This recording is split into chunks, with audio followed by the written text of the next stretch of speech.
sansani na soja. Kuma sojojin Faransa da aka kora daga Cote d'Ivoire su daga Burkina Faso sun zo sun share fili sun aje dandalin su. To tsare-tsaren da shi kuma yake yi kaga tsare-tsare ne wanda yake da barazana, wadda farko akwai mitin din da ya zo da manya-manyan hafsoshin su general na su wannan Wagner group, wadda ya nuna cewa akwai alamun da yake so ya kakkabe wasu sojoji. To niyan da shi yayi sai ya bacci akai. Duk lokacin da aka ce maka an samu presence na Wagner to matsala ne ga turawan yamma, kuma suna kan shiga nan Afirka.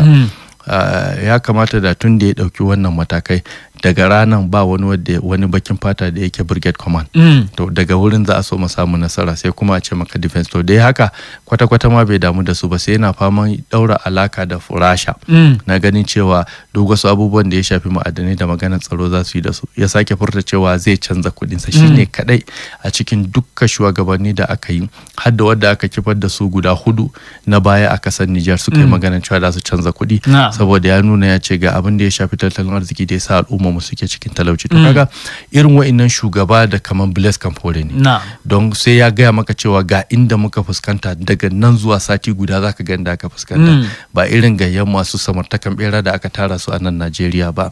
To kaga da ya dauki wa'annan matakai yana magana, kusan zan ce maka kafin ya tafi a kwana biyu na ya commissionin wani asibiti da wani makaranta a kwanan nan, kafin ana ce kwana biyu za a kifar da shi yayi wannan abu.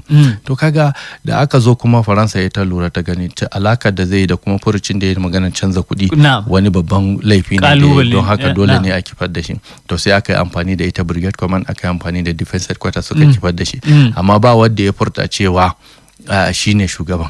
Har yanzu su gamayyansu ne na sojoji suka yi, kuma suka sa dokar ta ɓaci.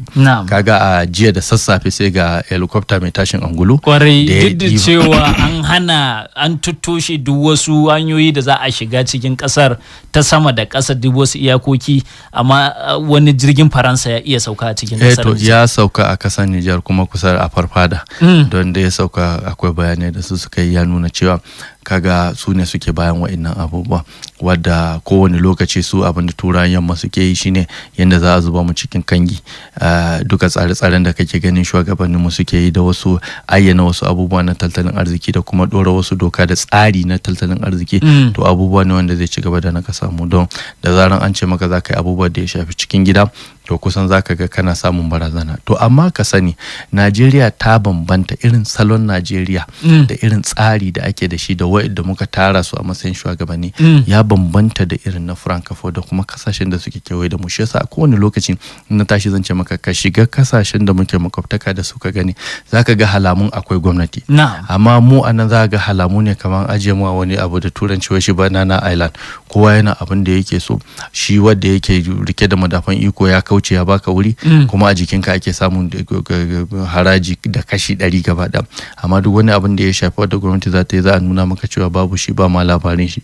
In ba za ka yi ma da kanka ba ka bari, kowa zai watse barka. To kaga su kuma Francophone a duk ko da an yi juyin mulki, da aka ga ita wannan doka na tsarin yadda ake tafiya na bai ɗaya garin a kalli fuska ɗaya na wasu abubuwa da ya shafi cikin gida, ba za ka ga sauyin shi da garaje ba. Don in ka duba shekara cikin shekara, duk da juyin mulkin da ake yi, idan farashin abubuwa ne baya canzawa, ko da a ce da demokaradiyya ne ko kuma, to kaga halamu kenan ana tafiya, sai kaga an tafi kusan shekara 10 farashin abu bai canza ba. To kaga ana akwai gwamnati kenan.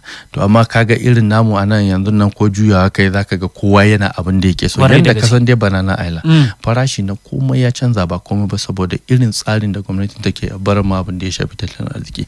Na gaya maka cewa gashi ba shawaran kowa aka kara interest, wanda kuma kai tsaye kan talaka zai.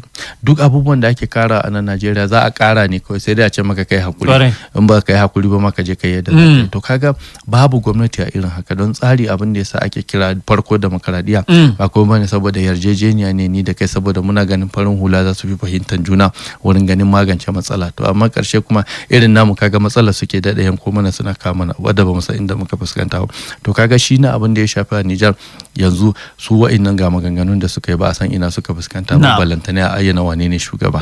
To amma dai duka suna jira, kuma wasu tsare-tsaren da aka yi kamar bankuna da katsa layin sadarwa da sauransu duka an kakkatsa wa'innan ana jira a game za a yi. To amma da shike an yi juyin mulkin ne, dole a cikin jami'an tsaron akwai wa'yanda suke yan gani kashe ni na shi tsohon shugaban kasar Muhammadu Bazoum. To shi yasa aka dauki irin wa'innan matakai na ganin cewa an dakale, ko da suna da niyyar yin wani abu dole za su ajiye makaman saboda suna ganin cewa yanzu a riga an fi karfin su. To kaga shi abin da ya faru kenan. To amma ya zama darasi abin da ya faru da Muhammadu Yusuf kenan, wanda ya faru da shi kuma a yau. Kuma me yasa dukan haka abubuwan da ya shafi kishi da kuma su yadda su yan ma'ana jami'an tsaron suke magana shine kwaskwarima da ake so a yi kundin tsarin mulkin kasa don su ci gaba da zama. Kaga abin da ya ci Muhammadu Yusuf kenan a gwamnatin shi. To zargin da suka sa a ciki kenan na cewa shi ma Muhammadu Bazoum yana da irin wa'innan matakai da yake so ya gyara kundin tsarin tun ma bai gama wannan wa'adi ba, wanda idan ya tsaya babu ranar da za a sauka, irin bayanai da koke-koken da suka kenan. Amma ainihin abin da ke tafiya a kasa shine ita Faransa ne ba ta son wani ya tashi ce zai gina kasan shi, tun da an bashi ceremonial shugabanci ne. To duk wasu abin da ya faru stakeholders da suke wurin, to ba wai stakeholders da ni da kai ba, a'a sojoji su ne stakeholders da suke answerable, su ne neo-colonials, wanda duk abin da ita kasar Faransa ke so za a aiwatar da shi a kasar nan ba tare da wani gizon ba ko wani a yi tunani kan cewa yaya matsalar zai iya kawo kasar nan. To irin abubuwan da aka samu kenan ake ci gaba da fuskanta a Francophonie. To amma an so mu samun bori kamar yadda Mali ta yi, yanzu saura Cote d'Ivoire, tunda ta yi saura ya hakuri Burkina Faso, don kusan suna da kishi. Ba a maganan Gini Conakry don yana samun matsaloli tunda shine suka dora shi akai. To duk wasu matakai da yace zai dauka to shi ma za su yi a hambare shi. To kaga kusan duka takasansan da aka yi dai ina ga su wadda suka yi kamar na Gini na Burkina Faso da na Mali, kusan su za su wuce gaba wurin ganin aiwatar da abubuwan da za a kawo al'umma su sauki da kuma ci gaban bunkasa kasan abin da mu muke gani. Yanzu kusan wato su wayannan runduna na soji sun ta kasar Nijar sun bayyana goyon bayan su